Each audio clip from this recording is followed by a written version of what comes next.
接着为您播出《气候战役在台湾》。本节目由台达电子文教基金会赞助。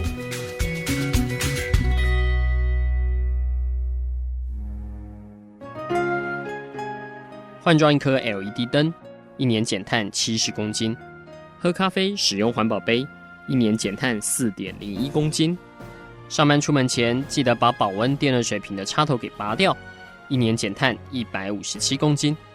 面对气候战役，对抗地球暖化，可以是个人的事，更需要政府及企业的参与。台达电子文教基金会邀您一同寻找既能提升生活品质，并可大幅提高能源使用效率的提案。欢迎收听《气候战役在台湾》。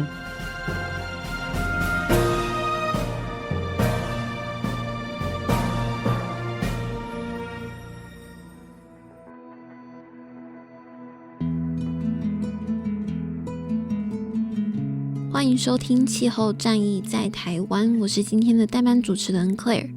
大家如果还有印象的话，我们在前一集有邀请到了台湾大学实验林领管处处长蔡明哲，来向各位听众朋友介绍什么是 Biodiversity Credit 生物多样性额度，那企业又可以如何来对接。那目前全世界有超过50种方法学，世界各国都正在发展 Biodiversity Credit。那有这么多种不同的方法学，不就没有一个统一的准则？会不会有造成漂绿的隐忧？那买卖家又该如何确定额度能够协助保育自然？为了解决这个问题呢，其实在2022年的 COP15 上面有一个组织因此而诞生，它就是生物多样性额度联盟 Biodiversity Credit Alliance， 或我们简称的 BCA。这个组织它是由联合国环境保护总署 UNEP 所支持，它主要成立的目的就是要协助建立兼具高品质、高信度跟公平正义的生物多样性额度。那我们今天这一集呢，非常荣幸邀请到了一位重量级的来宾，他就是现任于生物多样性额度联盟全球协调员的 Manesh Lacoul。那 Manesh 要来跟我们分享，根据 BCA 的定义，什么是生物多样性额度，我们又该如何决定它的价值，买卖家有哪些需要留意的地方。那首先在开始之前，是不是能先请 Manesh 跟听众朋友打声招呼？ Greetings, listeners. Again, it's a real pleasure to be here to talk about the work that Biodiversity Credit Alliance has been doing in the last 2 years to bring integrity, equity, inclusivity, and innovation into this emerging biodiversity credit market. 首先想请教 Manesh， 我们该如何决定生物多样性额度的价值？ Before we jump into that, I think we need to first define biodiversity credits, what they are. And you may be aware that the Biodiversity Credit Alliance actually established this definition of a biodiversity credit. And this was done in a very participatory approach. It took us quite a bit of time to even come to one kind of agreed definition. But now it is established as a certificate that represents the unit of positive biodiversity outcome that is additional and durable to what would have otherwise occurred. So there are 4 terms here. One is the measured and evidence-based unit. The other one is the positive outcome, like the positive biodiversity outcome, then the durable and additional. And when we say, for instance, the measured and evidence-based unit, that's where we come as how do we measure it then? So this is what is being worked on. Like how do we ensure that the positive outcome of biodiversity is measured and it's based on evidences? And to do that, it could be, as identified in the definition issue paper, it could be done through 3 ways. One is the uplift, which is looking into restoration, right, of degraded ecosystems or landscapes. Then the second one is avoided loss. That is really looking into imminent threats, for instance, like logging, encroachment, fragmentation of ecosystems, or through through development or through farmings and so on, right? Really reducing those imminent threats. And then the third set of activities, what we call maintenance, is really looking into these ecosystems and landscapes which are intact. And when we say intact, of course, there is always a threat that in future it may come, but these are kind of long-term threats that maybe a government can give out the concession for logging or mining, or there is this kind of climate change impact which degrades it. So can we work on reducing those kind of long-term threats as well? And so these are the three types of interventions that we are looking at and defining as the ones that are key to, positive biodiversity outcome that leads to the quantification of biodiversity credits. 那 Manesh 他刚刚回答到，要能够回答这个问题，首先我们需要能够认识什么是生物多样性额度。他提到了 BCA， 他其实花了非常多的时间跟不同利害关系人讨论出生物多样性它的额度的定义，就是它其实是一种凭证，它是经过测量跟证据支持，能够带给生物多样性正面影响。那这个影响是长久，而且它具外加性，也就是说这个正面的影响不是本来就会发生。那它在定义当中也提到了4个名词，包含了对生物多样性的影响、可测量跟以证据为基础、持久性跟外加性。那从定义延伸出去看，生物多样性它的正面影响会取决于3种我们采取的手段。第一种是提升，也就是恢复我们目前已经退化的生态系或自然景观。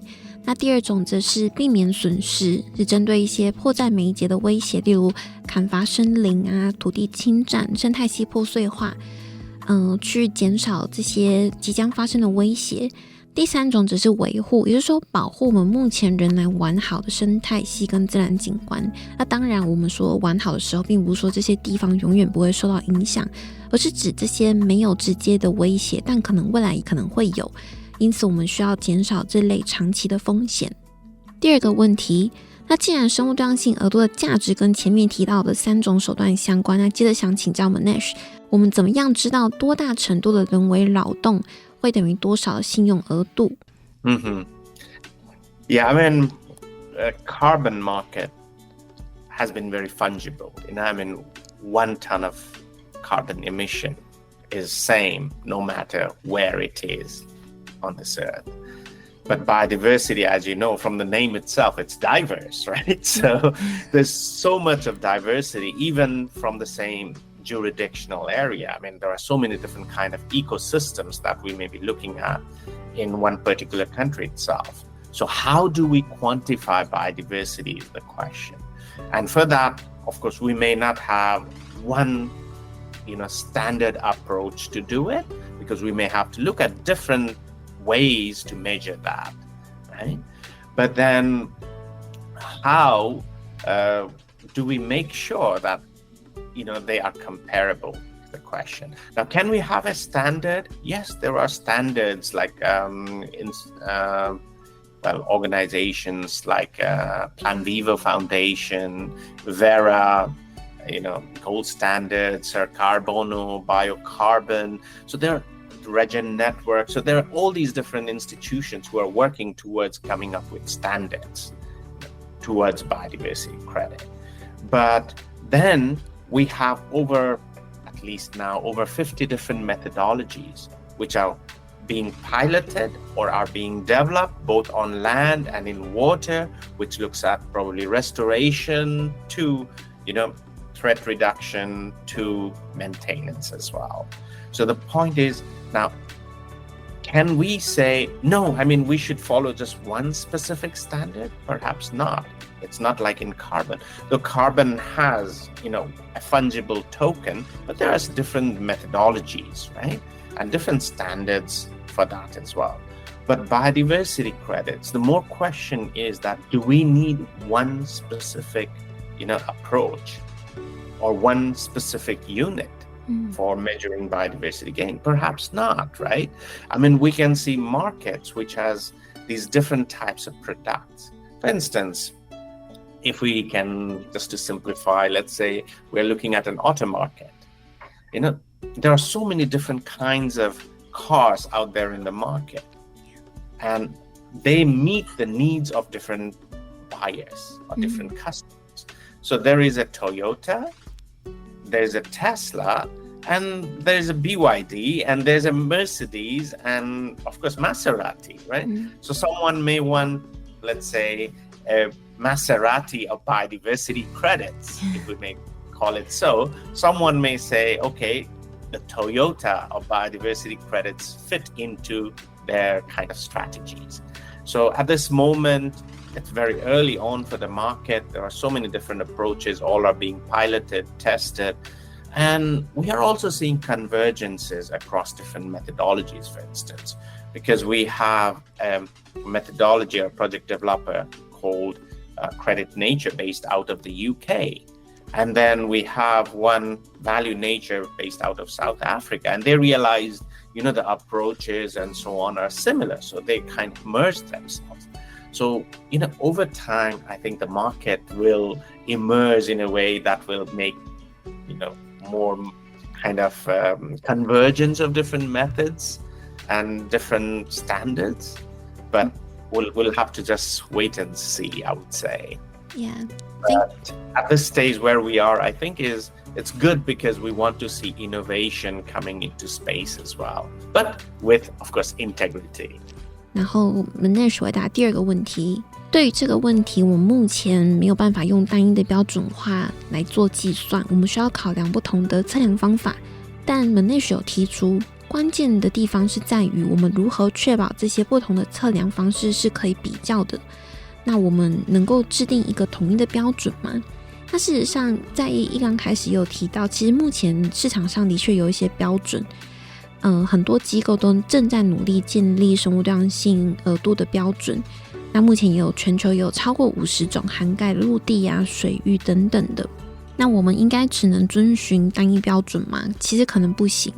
生物多样性额度它涉及到许多不同的方法跟标准，但更重要的是，我们真的需要把这样子一个单一的方式或单位来衡量生物多样性的正面价值吗？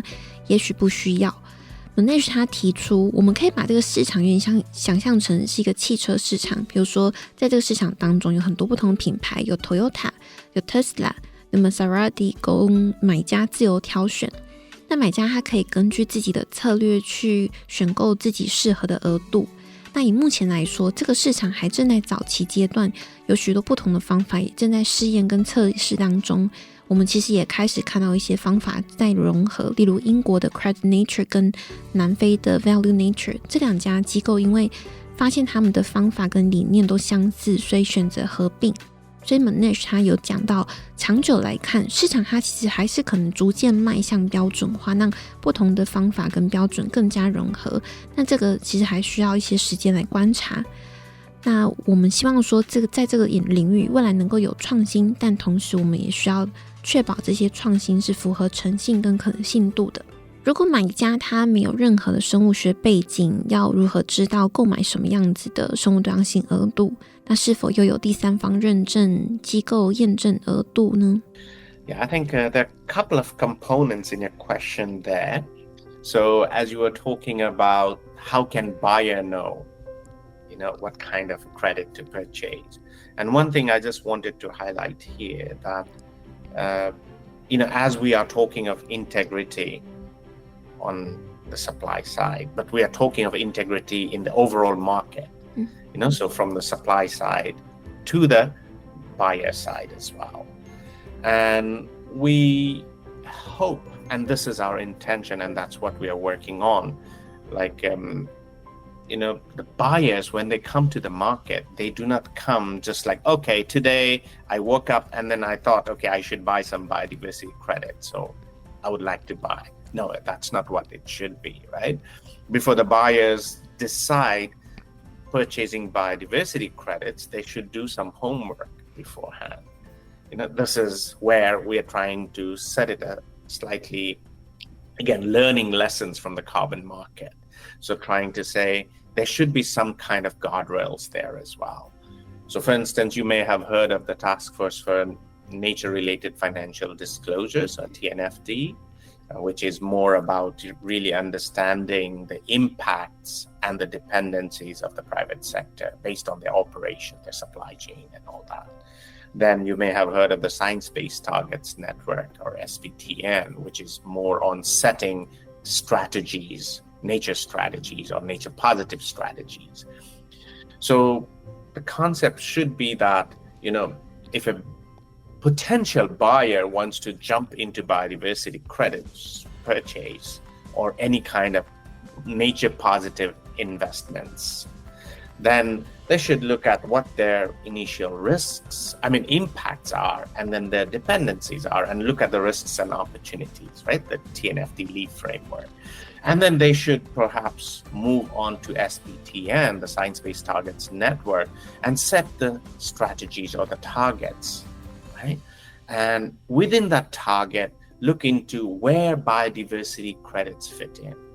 Maybe for some, it may not fit in, looking at the supply chains and operations and whatnot. But for some, it may fit in right there as a major chunk of the work they do. So then they can say, okay, based on the homework, what we've done, we see biodiversity credits actually fit in here. Mm-hmm. And this kind of biodiversity credit is what we want to buy. And then, they come and say, okay, now we are ready to buy biodiversity credits. Mm-hmm. Now that's one point. 那么那是他回答，其实需要将这个问题拆成3个部分。首先，买家在购买 Biodiversity Credit 的时候，本来就应该会先做好事前的功课，他不是某一天睡觉起来就突然梦到自己要买额度。那么那是他举例，比如说买家他在事前会先用 TNFD 去检视自身营运对于生物多样性可能造成的依赖性跟影响，再透过 SBTN 去检视合适的策略跟手段，以降低风险。那当然他在检视的过程当中，他可能会考量很多不同的方法，那或许 Biodiversity Credit 是一个很适合的手段。那如果是的话，接下来这个买家才会再更进一步去看说 OK， 那有这么多 Biodiversity Credit， 哪一种最适合我们，接着才会选择购买。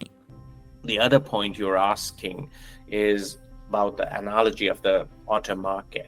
Now there are so many different biodiversity credits out there. How can a buyer compare?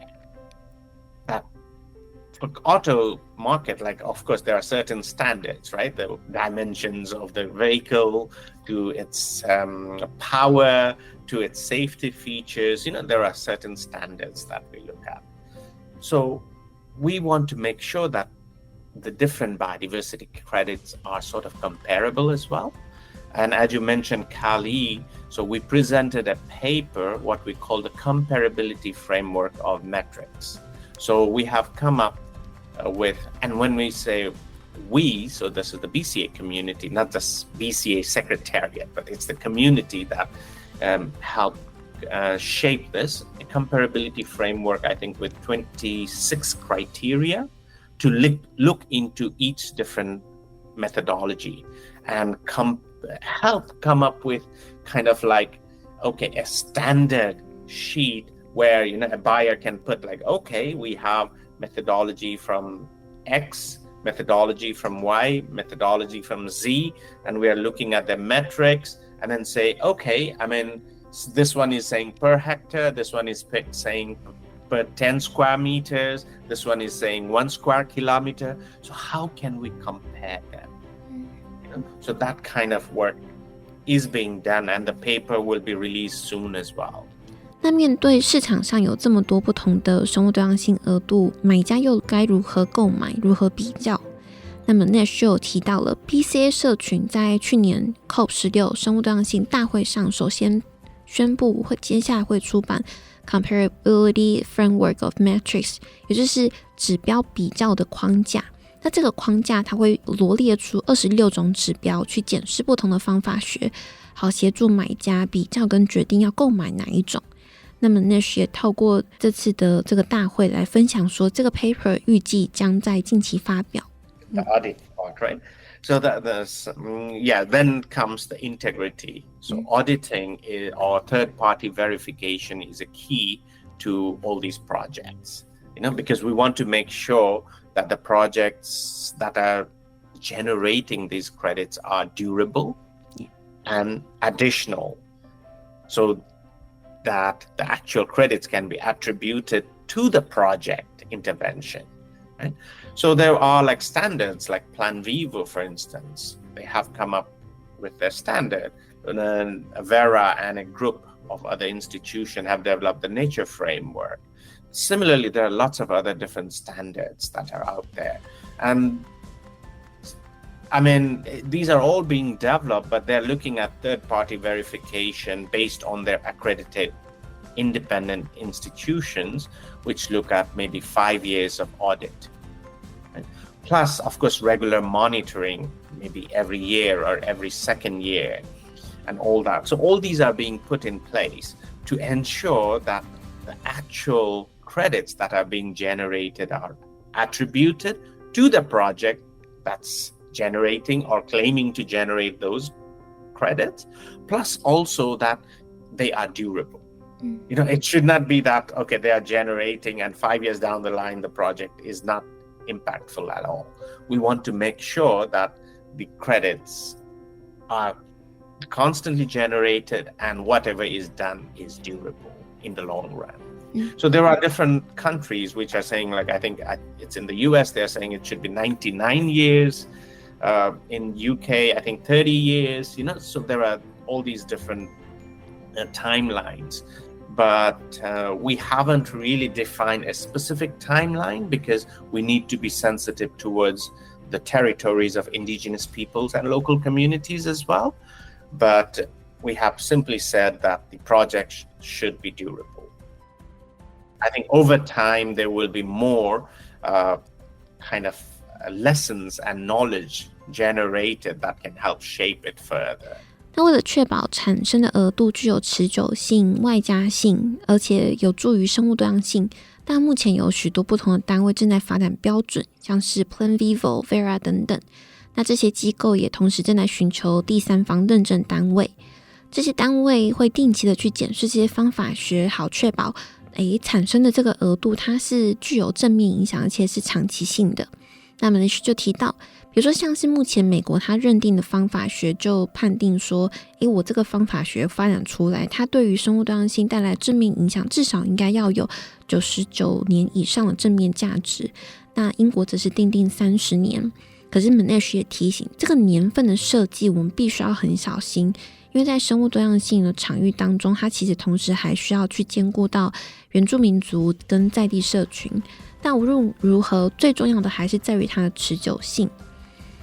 不过 Manesh 他有讲到说，随着时间越长，我们其实学习到的经验跟知识，也越能够有助于我们在未来的调整跟发展。既然提到了这些标准应该要由认证机构稽核，那事实上在去年 COP16 BCA 同样发布了一份高阶准则。那这份准则是由 BCA 以及 IAPB， 也就是由英国跟法国政府所支持的国际生物多样性额度咨询小组 International Advisory Panel of Biodiversity Credit 或我们简称的 IAPB， 以及 WEF 世界经济论坛在咨询各个不同就非常多利害关系人后所共同订定的。那是不是也能够请 Manesh 跟听众朋友介绍一下这是什么样的一个准则，然后有哪一些重点？Yeah, I mean, this paper on the high-level principles was the first paper that the three institutions or three bodies, BCA, IAPB, which is the International Advisory Panel on Biodiversity Credits, backed by the UK and the French government, and of course the World Economic Forum, jointly worked and produced a paper. And what we did, just a bit of background, is that we did not invent these principles. What we did is we really took what was out there. Like the WEF had a discussion paper that they launched in CBD COP15 in Montreal. Pretty much high-level principles, but a discussion paper. Then, since then, there were a lot of other institutions who have come up with their own set of principles, right? I mean, the standards, they have their own principles as well. And then we looked at even what was coming from the carbon space, like there is ICVCM, there's ICROA, there is, VCMI. So what we did is we really brought all of these together, analyzed them, consolidated them, and consulted across the community, and then presented these. So these principles are supposed to be sort of a guidance for the actors in the space, that what are these principles at a fairly high level that we consider critical or important for the actors to follow. So there were 21 principles which, under these high-level principles, and they were categorized into 3 types. So one is the verified positive outcome for nature.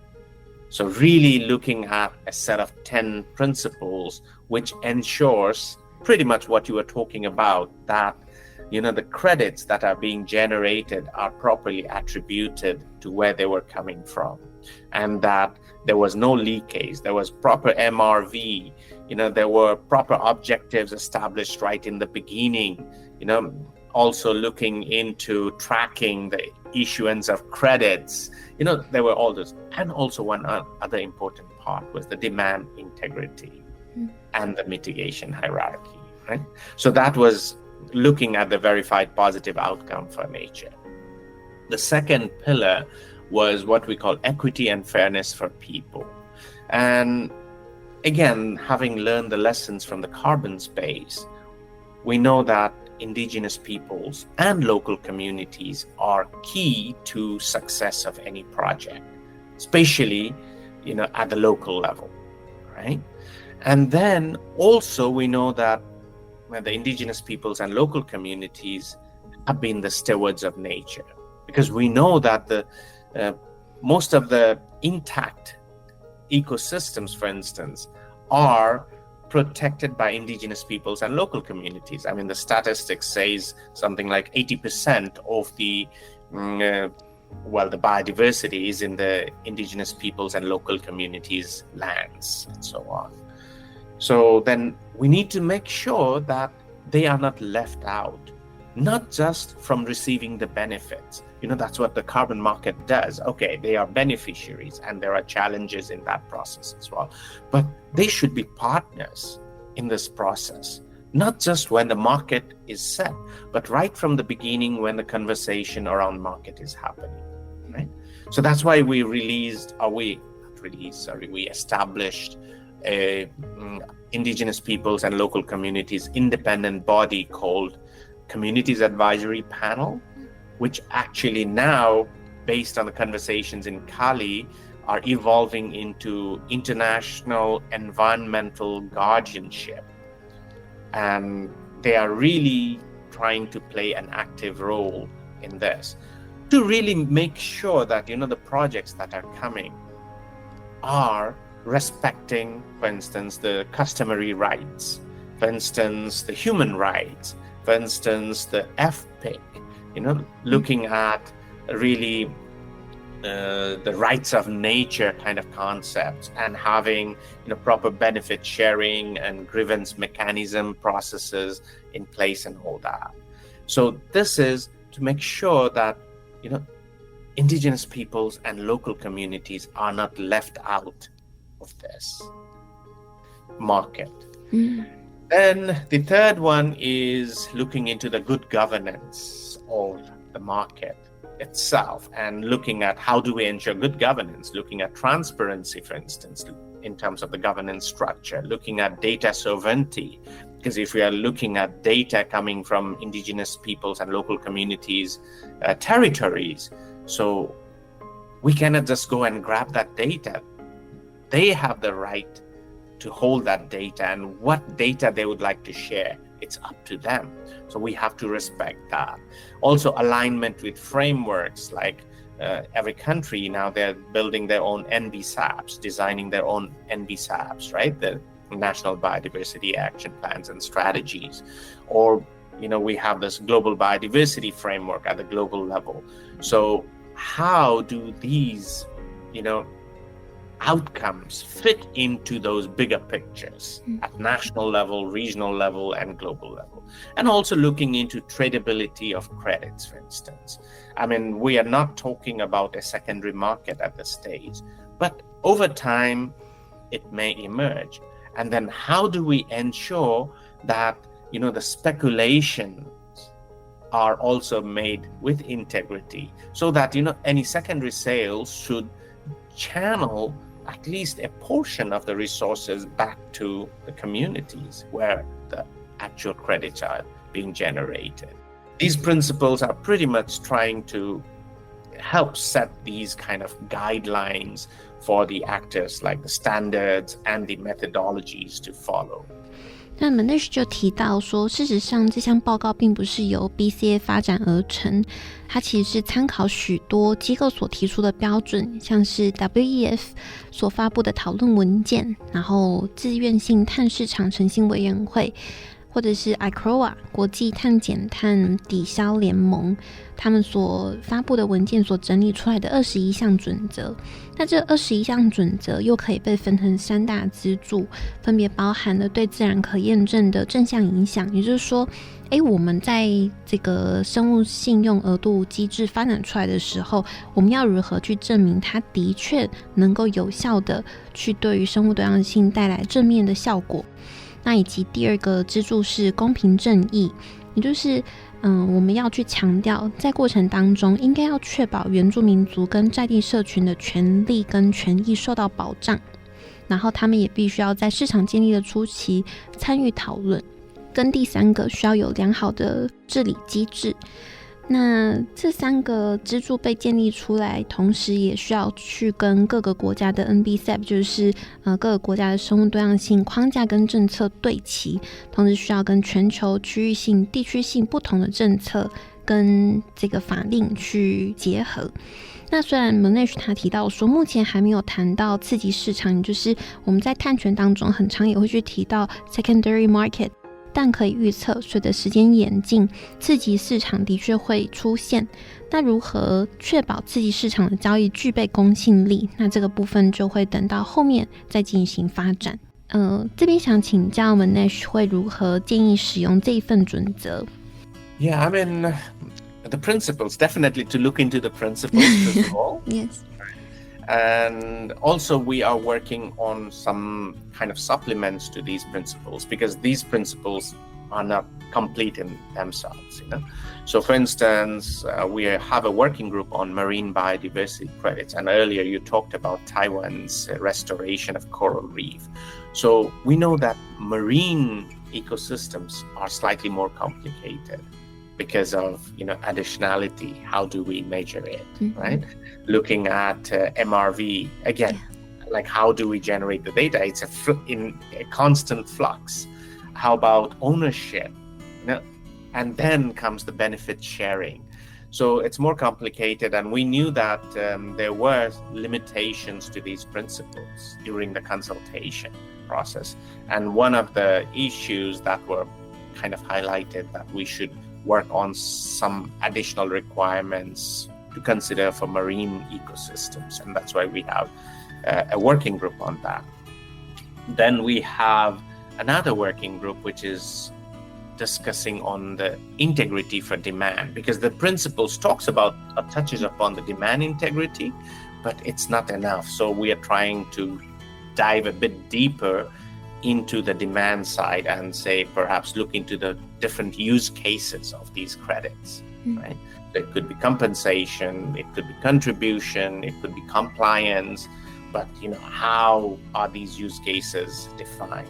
Looking into who the buyers are, like have they done their homework or not, and then looking into what kind of claims are the buyers going to make out of those credits. So really trying to not to police the buyers, but to make it easy for them to make the decisions and come into the space with assurance that what they are doing is going to be not like what happened in the carbon space, where there is the kind of claims of greenwashing and green hashing and so on. So just really trying to help build the confidence so that the suppliers and the buyers and the indigenous peoples and local communities could come to a level playing field with certain rules in place that, okay, they're all protected in their own areas. So these are the different work that we are doing parallel now. And in maybe a month's time, we will be officially launching the high-level principles, because we just presented it in Cali and then we kept it up for kind of feedback and also endorsements. So some institutions have endorsed. But then now what we really want to do is, the next step is create an integrity oversight mechanism. And when we say we create, we will be initiating the consultation or the discussions around, okay, what kind of integrity oversight mechanism do we need in this space? And then these high-level principles will be converted into an assessment framework so that the different methodologies, different standards could look into those principles and say, okay, to what level do their methods or their standards align to those principles. But these, again, within BCA, we do everything in a very consultative, very participatory way, so it takes time. So for now, as we discussed in Geneva beginning of this month, we want to come up with an assessment framework, but self-assessment framework, so that people could voluntarily pick up these their respective standards or methodologies and then say, okay, principle 1, does it, in a scale of 1 to 10, where are you? Maybe 10, maybe 1, maybe 5. And then why do you think you are there? So they can do the self-assessment, but then we will engage a third party to validate it. So that means we may, by end of the year, if not earlier, have a list of, let's say, standards and methods which are like well aligned with these principles. So that if someone is looking into credits or developing projects of their own, they can already look at, okay, what methodologies are already listed as green, aligned with the high-level principles, what standards are there. So it becomes easier for actors to really pick them up and move forward. Manesh 提到肯定是要看这份准则，那不过目前 BCA 也正在发展其他的补充资料，因为高阶准则其实是有它的限制性，它没有办法涵盖到各个层面。Manesh 就举例，比如说海洋生态系它比较复杂，那 BCA 就要特别去针对海洋生态系设一个海洋工作小组，去探讨如何衡量海洋的外加性、生成的数据资料以及如何验证。那 BCA 他们本身也有成立了一个主要是聚焦在买方诚信的工作小组，包含如何要透过补偿、合规、回馈机制，并了解什么样的人他可能是潜在的买家，那去判断说，这些买家他在事前是不是有做足了功课，他们所宣称希望能够透过生物信用额度达到什么样的目的，是不是如真的他们所说。那这么做其实并不是要去规范买家，而是要让他们更容易做决定，不重蹈碳权的覆辙。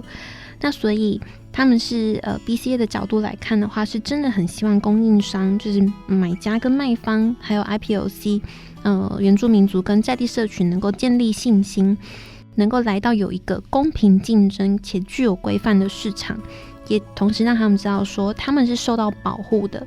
那在去年的生物多样性大会之后，接下来他们接下来会正式的发布这个高阶文件。然后在生物多样性大会上，他们同时也是希望说能够吸取各方的意见跟支持，接下来要透过咨询讨论建立一个诚信的监管机制。那这项机制它会被转换成审查的框架，让各个不同的利害关系人能够去进行自我审查。比如说我目前是在这个什么样子的状态底下，我们是不是要来邀请第三方的机构来进行审核？如果说年度结束之前，或者是更早之前，BCA 希望能够发展出一个名单，罗列所有的准则跟对接的标准还有方法学，提供给所有的大众。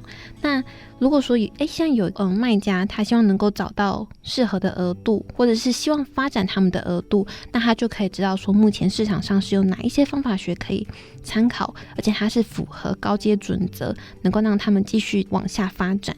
想请教 Manesh， 这个世界上是不是会至少有196种方法学？ Well, it depends on what do you mean by tons of at least biodiversity credits. Yeah. But do you mean like at least 196?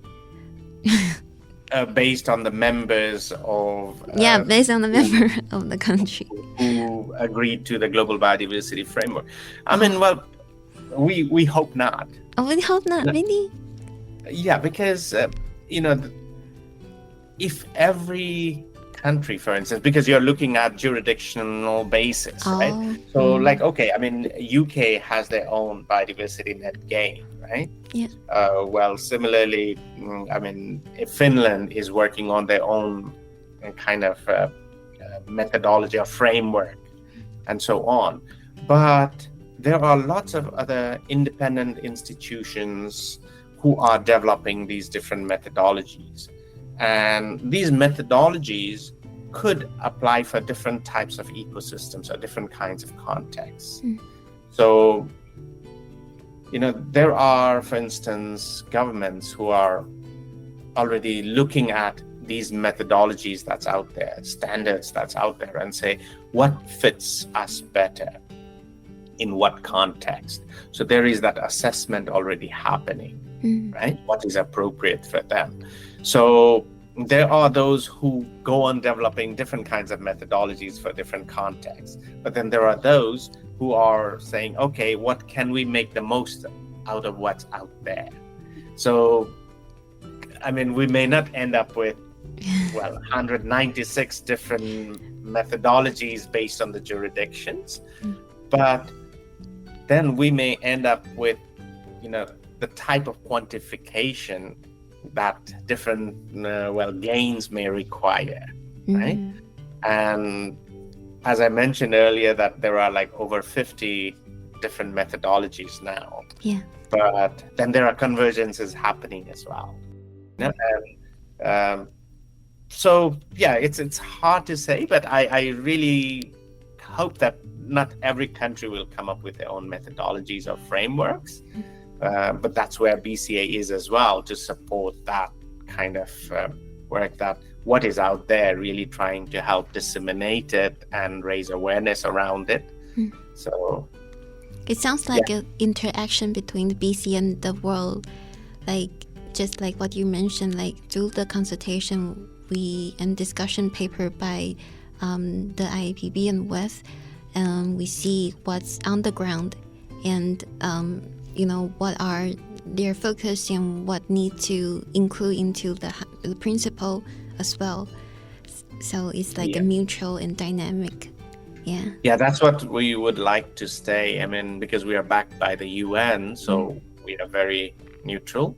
So we want to make sure that we can get as many actors coming in and helping shape up all these principles and guidances and definitions that we are working on. And what we really are saying is that the high-level principles are at the stage where we are launching it, but they will not be, they may change in next 5 years' time. So these are like a living document, and we'll be revisiting it over time to refine them further based on the lessons that we the lessons that emerge from the market. Manesh 的回复是希望并不是这么一回事，因为目前虽然说英国跟芬兰都正在发展自己的方法学，那市场上同时也有很多不同的研究机构，像是 Vera 等等的正在发展生物多样性信用额度的机制，可是这些机制它其实是用在不同的生态系、不同的框架底下。因此对于正在寻找方法学的政府当中，他们一定是先看看目前市场上有哪一些方法学能够最适合他们。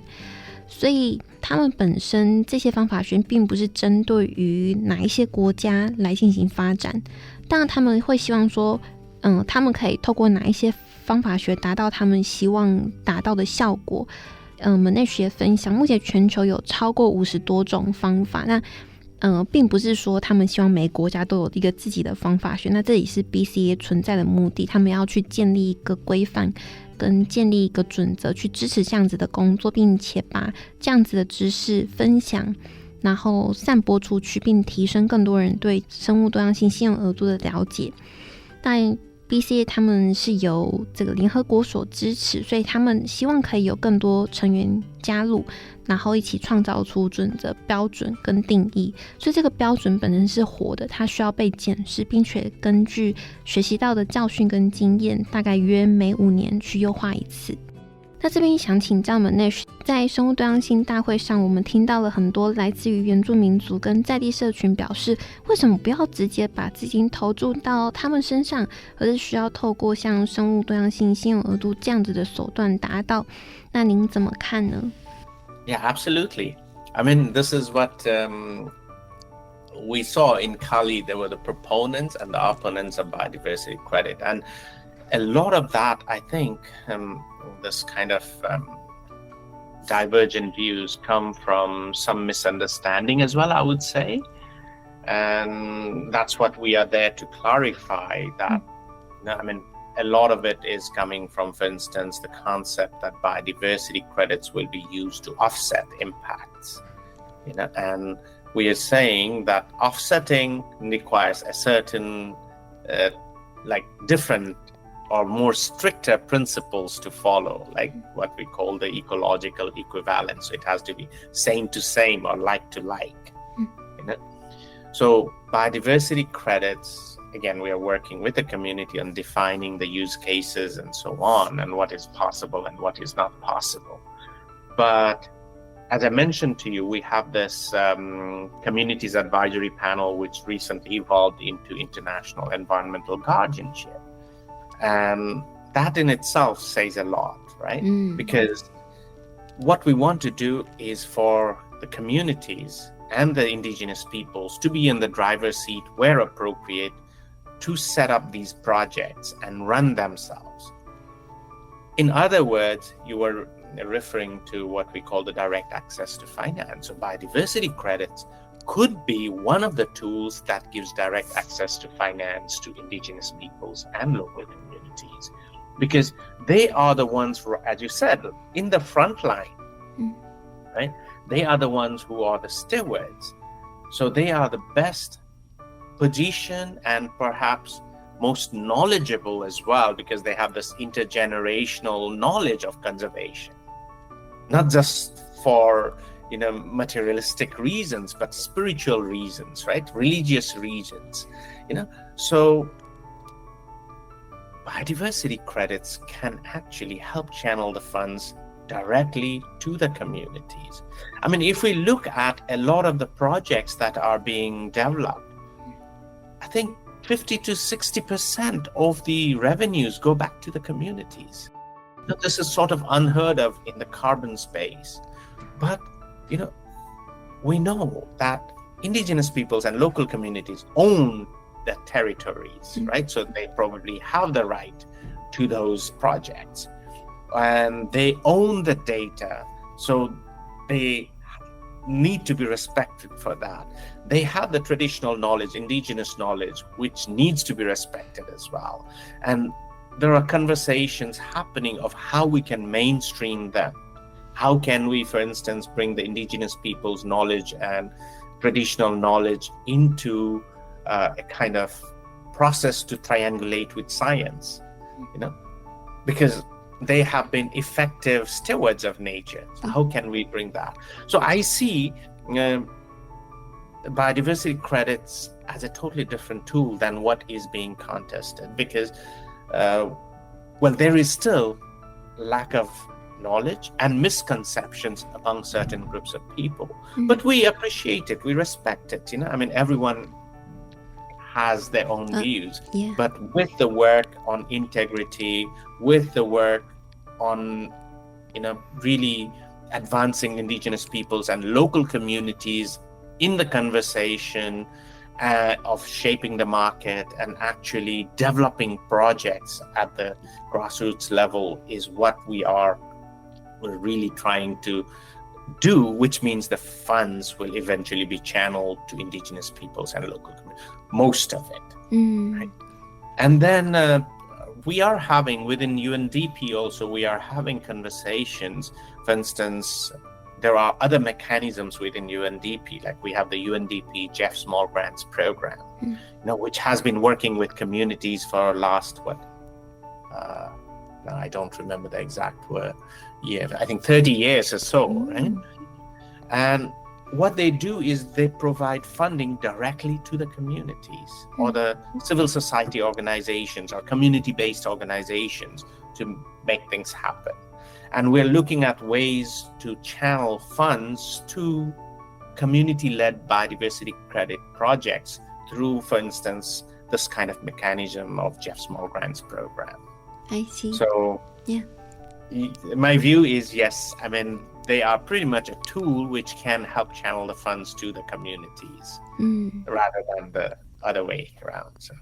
Manesh 的回答是，其实这是来自于很多对于这个 Biodiversity Credit 的误解，那这也是为什么 BCA 要澄清这些误会。那他认为，之所以会有这些歧见，是主要很多人都会误以为说，我要有一个这样的机制来去抵消企业或者是一些利害关系人对环境造成的负面影响。但是 Manesh 提出，如果要透过抵消的方式，它会需要有一个更加严格的规范，例如像生态等值 ecological equivalence 的方式去判断是否可以用来抵消。那 BCA 目前正在跟在地社群合作订定规范，希望能够透过原住民族跟在地社群去自己参加决策，并不是把他们排除在外。那至于先前提到说为什么不把资金直接挹注到原住民族跟在地社群呢？ Manesh 他强调，生物多样性信用额度其实是一项工具，是可以达到生物多样性保护的手段。如果你目前来看一下现在现有的专案，其实大概市面上很多专案它其实都有要求 50% 到 60% 的利润是规定一定要流入到，就是回馈给原住民族跟在地社群。那 BCA 也希望说能够透过建立具有诚信的机制，将原住民族跟在地社群纳入对话，发展草根层级的生物多样性信用额度机制。那这边想请教 Manesh， 是不是接下来会有全球性的生物多样性额度呢？ Yeah, so in terms of the biodiversity credits, where is it going? It's already agreed by and it's Article 19D, Target 19D, which specifically mentions biodiversity credits. So it's out there, and it's sort of like the genie is out of the bottle. Now, how do we sort of manage the genie is, I think, the key question. So I see it as picking up because, BCA launched in Montreal in 2022. And now where we are today, 2 years down the line, slightly more than 2 years down the line, is we are more than 500 members strong body. So also this includes private sector, banks, both, private banks or multilateral banks and so on. And then, of course, the communities, other actors who are helping on the supply side, so academics. So this is like ever expanding community, which means there is so much of interest. So one way it shows is if we can, really manage it well, then it's going to go well with good benefits to people and to planet, right? But that's where we really need to come together to help shape it, learning lessons from the carbon space as well. And if we compare it with what happened in the carbon space, it took some time for the carbon market to pick up. There were these early years when it was like very stagnant, very limited transactions. But we saw like after 2015, the market really shot up. Right? So this is this phase that we are looking at as well. And this came up in our meetings in Geneva, that perhaps we are going through that phase like a kind of hockey stick kind of chart. So we are seeing gradual increase in interest, and we're trying to channel it in the right way to pass the right message, and then it may shoot up. So we're just preparing for that by the time that shoot up comes, the supply side actors are prepared. The indigenous peoples and local communities are well, empowered. The buyers are well informed. And then comes the governments. They are well prepared as well, because we need proper policies, proper regulations, proper institutions in place to make sure that all of these go in the right direction. So one of the work that we are doing is also on innovation, like the digital representation, one of the papers we presented in Cali. So that has been sent out for consultation with the community now. And maybe in 3 weeks' time or so, we will be coming out with it. So how can we, really found or establish the market on a digital framework? That brings in transparency, brings auditability and scalability with it. So, the idea is really to channel it in the right path. Yeah. Because we know growth is coming, but we want to make sure that growth happens in the right path. 那Manesh提到，在2022年的时候，昆明蒙特楼全球生物多样性框架的目标19第1项已经提到了生物多样性信用额度。那2022年 BCA 也在蒙特楼在生物多样性大会上成立。回望过去的2年，其实 BCA 目前已经是拥有超过500个成员的组织，那其中不乏包含了私人机构啊、银行、原住民族跟在地社群、学者，还有各个利害关系人。那生物多样性信用额度机制在发展过程当中，其实会很需要向碳权的经验中学习。其实我们看到了2015年之后，碳权它其实有一个很急速的飙升，那这个也是目前 BCA 正在准备的。他们有观察到，其实有越来越多人表示有兴趣。那买家、卖家、原住民族跟在地社群，还有包含政府，都需要为了这个未来可以预期到的快速成长来好好应对，因为我们会需要合适的政策、法规跟机构，让确保这个机制是朝向正确的方向发展。那发展的过程当中也需要创新，透过数位科技去达到透明、当责性跟可量化性。那么 Manesh 最后就表示说，对于快速成长的未来，我们目前是需要去确保它当成长发生时，我们在正确的道路上。最后一个问题想请教 Manesh， BCA 的下一步是什么？Yeah, so I think one of the things that came out of the Geneva meeting was that we need to focus quite a bit on demand. That how do we generate demand? And for me, I would say more than generate demand, generate the right kind of demand. That's very important, right? We don't want just any kind of demand. Like, someone coming and saying, okay, I wake up this morning, as we talked earlier, that, okay, I want to buy biodiversity credits because I dreamt this in my dream. No, it shouldn't be like that. So how can we make sure that there is integrity in demand? How can we make sure that there are, proper indication of biodiversity credits? For instance, TNFD's discussion paper on nature transition plans talks about biodiversity credits. So it is a tiny little step, but important one, because now the paper is saying, okay, biodiversity credits are out there as well. Something to watch out. And that's where we need to do quite a lot of work, is to make sure that we have all the necessary guardrails, all the necessary guidances, all the necessary support in place for buyers to be confident and step into the market as well. Yeah. Manesh 他分享了2025年3月才刚在日内瓦结束的会议，那主要聚焦在如何确保说我们能够催生出正确的需求，不是随便的买家，而是正确的买家。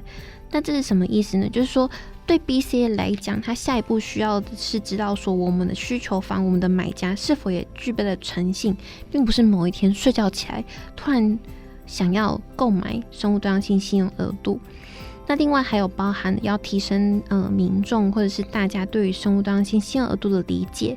那么Manesh就提到，其实 TNFD 在他的文件当中有提到生物多样性信用额度，那这个对于 BCA 来说就是前进了一步，因为这让大家知道说BCA 让大家留意到生物多样性信用额度。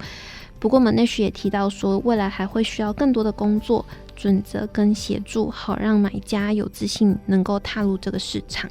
那今天真的非常感谢 Manesh 来到我们节目当中，那也希望我们的听众朋友能够透过我们与 Manesh 的访谈，能够更了解生物多样性信用额度如何运作，那未来有哪一些准则可以协助买卖双方、政府跟这个原住民族跟在地社群在踏入市场的过程当中是更具备信心，也能够知道说有哪一些工具可以来协助他们达到保护生物多样性的需求。今天节目到这边，好，谢谢大家收听。